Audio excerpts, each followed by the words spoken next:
Hi friends, Rebecca here, the Dragon Librarian from Farmington Community Library, and Estelle and I are here today to talk to you about a couple new books that we're super excited about because they're both a little bit creepy but a little bit awesome as well. So the very first one is called Down Comes the Night by Allison Saft. Down Comes the Night. And I was so drawn into by this creepy, mysterious looking cover, this crumbly looking estate. It's creepy, one lit window there.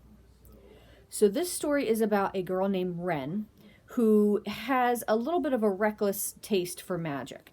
And because of this, she is exiled and fired from the Queen's Guard. And she has to leave all her friends and the people she cares about because of this. So when she gets an invitation by this reclusive lord to come to his estate so she can help try to heal one of his servants, she jumps on it because it's something new that's going to give her purpose, right? So she goes there and finds that things are not what they seem. She's not allowed to leave her room after dark. The place is falling apart. There's these icy winds and howling through the halls. And then she finds out that the person she's supposed to be healing isn't a servant at all, but actually one of her kingdom's most hated enemies, like somebody that everybody fears. But there are such things going on that they actually have to work together to try to save the kingdom. So I love this because this was such a gothic sort of story. It was very creepy. It was very mysterious. There's a lot going on here. But there's also a little bit of romance. There's a little bit of mystery. It's so much fun, this book. Totally took me by surprise. I thought it was just going to be like a thriller, a quick read, not thinking too much about it, but it was so much more than that. The characters were really fantastic. I loved Wren so much. And Reaper, the one that she has to heal and save and work together with, I kind of fell in love with him as well. They're both fantastic, fantastic characters.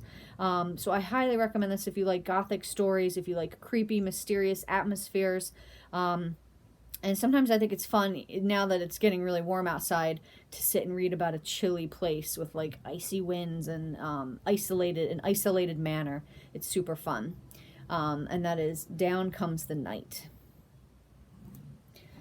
So the next one I had such a fun time with, so much fun, and it's called City of Villains by Estelle Laure. City of Villains.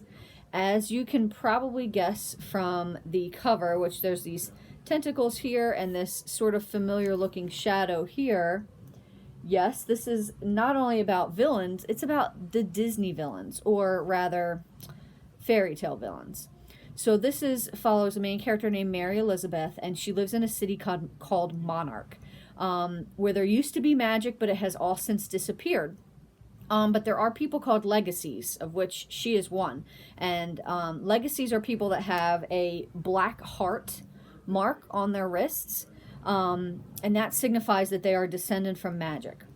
So there are a lot of different factions in this world of people who are trying to just move on and forget about the magic that used to exist. And then there's people like the legacies who don't want it to be forgotten, who wanted to bring it back, actually.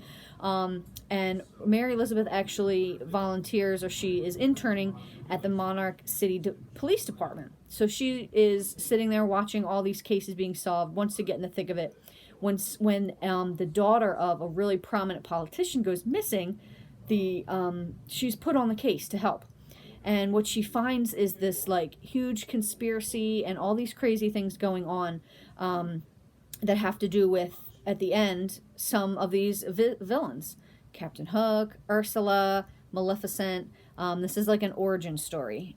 This is the first book in a series, and I absolutely loved it. It's like a fairy tale crime noir book, which is not something I ever thought I would say, but fairy tale crime noir. It's super, super fun. Especially if you really like stories that feature fairy tale or Disney characters reimagined. So if you are really like The Descendants, or if you're a fan of the show Once Upon a Time, or of the comic book series Fables, which I'm a fan of all of those things, so I absolutely love this book. But I really love retellings of fairy tales and Disney characters and such. So this is a super, super fun book. Not very long at all. It's fairly short. But I loved getting to know these characters and getting involved in this mysterious crime and trying to solve it. Super fun. City of Villains. Well, that's what we have for you guys today. I hope that they sound really interesting and cool. If so, please feel free to get them from the Farmington Community Library. You can put them on hold and get them through our curbside service, or you can actually even come into the building and pick them up that way as well. Thanks so much, friends, and have a wonderful rest of the day.